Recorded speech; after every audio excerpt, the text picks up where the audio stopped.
What's up, Cougar fans? Welcome to another edition of CUC Coach's Weekly Softball Edition. Coach, how you doing? I'm doing great, Troy. Thanks for having me in today. Very nice day outside. You got to play 6 games this week, no rainouts. We did. It was exciting. It was really nice. And I think we started off on Wednesday with Lake Forest, but before we start everything else, I want to give a shout out to SAC. And I want to give a shout out to all the people who were involved with that banquet on Friday. I thought in my time here, it was the most fun. I saw the athletes having a lot of fun. The awards were fun. The Kahoot was great.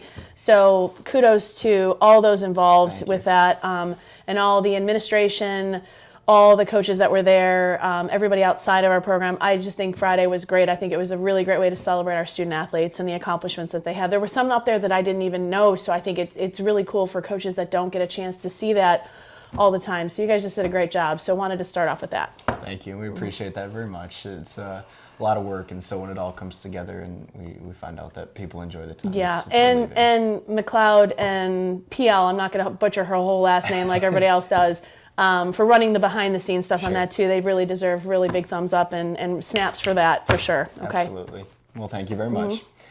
So let's move to Wednesday now. Sure. Doubleheader non-conference against Lake Forest, and that was a team that was 19-5, a really good, strong conference there, the top of their conference, Lake Forest. And you came out with a split against them. The first game didn't go the way you planned. The second game, you were down 10-3 heading into the bottom of the 7th, and you stormed back and scored 7 runs, batted around in the bottom of the 7th inning.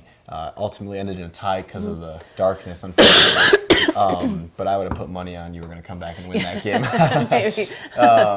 So talk about that game a little bit, the ability to come back through adversity and pull out that tie there. Well, I think it's something, unless you've really been following us, like you don't see how many times we have come back. I mean, we haven't necessarily been on the winning end of those comebacks, but we've done that, what we did with Lake Forest. And we love having them on our schedule because we always know that they're going to be at the top of their conference. We're going to face great hitters. We're going to face great pitching, great defense.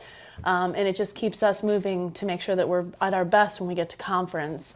And so, the first game didn't necessarily go as well as we wanted to, but I thought we saw some really big growth in the pitching staff that we had.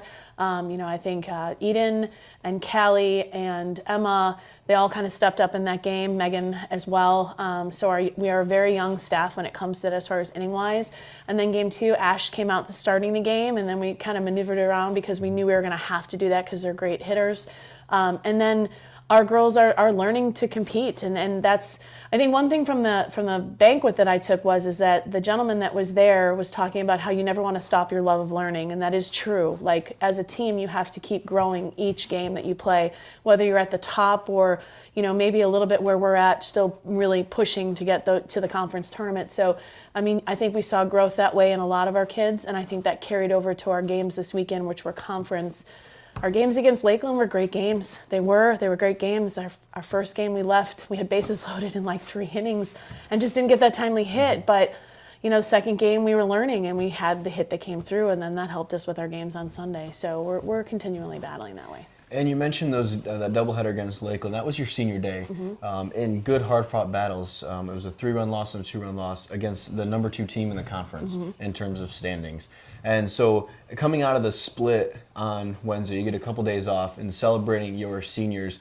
What's the mindset there, knowing that it is senior day, it's a celebration, but yet we're here to try and pull a couple victories away from one of the top teams in the conference? It just, again, keep playing. We're still focusing on that one. And it was getting them just to have fun and enjoy, finding the one thing they wanted to work on that day to help out. And it started off, we had some great defense by our senior Bella Archuleta, and we had some great defensive plays by Alyssa and Gina as well. It's just they're leading a very young group of players, that are continually growing, and you can see some really great progress in all of them. And that's not just kids that are getting everyday starts. Those are kids that are in our program that we don't see behind the scenes. They're constantly in it. You can hear their enthusiasm, and I think that those things need to be celebrated too, because our seniors are doing a good job leaving that legacy. Absolutely. And let's move to Sunday now. Your team got another split against Benedictine and was able to snag your first home conference win as well. You mentioned the change of the music there, right. which is always a big thing. No drops of Jupiter after the victory. And so talk about that game as well, just being able to fall again in the first game, but then come back and really hold that Benedictine offense to just one run in that second game to come away with the 5-1 victory? Well, I think it was started in the first game. I mean, pitching wise, they're tired. They get a little bit tired, but they were gutting through it. And again, offensively, we had opportunities and we just couldn't move those runners.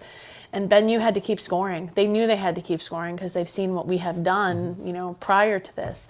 I mean, we can generate a lot of runs in a very short amount of time when we're on all cylinders. So, I thought it was, again, a great outing by Eden, and Megan did a really great job. And Ashley started that game, and they've seen Ash quite a few times. And so, building that up and then giving her the start in the second game, she was dialed in, and got out of a few innings, but that was because we had great defensive plays on Saturday that really resulted in great defensive plays on Sunday.